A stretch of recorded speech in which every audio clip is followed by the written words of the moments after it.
علی ولی اللہ کی تاریخ بتانے لگا ہوں اور چوتھے مصرے میں آپ فرق دیکھیے گا کہ کیا فوج یزید میں تھا، کیا مولا کے لشکر میں تھا۔ تھوڑی آواز اونچی کریں تاکہ میں مولا کی آواز پہنچا سکوں۔ آپ دیکھیے گا کہ جب خلق جہانوں کو کیا رب جلی نے، کیا بات کیا بات، جب خلق جہانوں کو کیا رب جلی نے،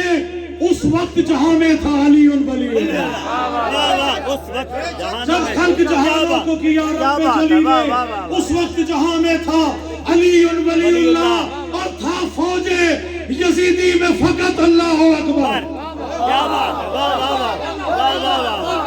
تھا فوج یزیدی میں، نہیں ایسے نہیں، ایسے چوتھے مصرے کے اوپر نماز وہاں بھی تھی، نماز لشکر حسین میں بھی تھی، روزہ ادھر بھی تھا، روزہ امام حسین کے لشکر میں بھی تھا، وہاں بھی اللہ اکبر تھا، اللہ اکبر ادھر بھی تھا، لا الہ الا اللہ ادھر بھی تھا، لا الہ الا اللہ ادھر بھی تھا، محمد رسول اللہ ادھر بھی تھا، محمد رسول اللہ ادھر بھی تھا۔ کیا نہیں تھا چوتھے مصرے میں علی ولی اللہ کی تاریخ کے کہ جب خلق جہانوں کو کیا رب جلی نے،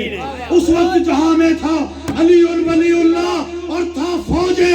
یزیدی میں فقط اللہ اکبر، اکبر کی اذان میں تھا علی ولی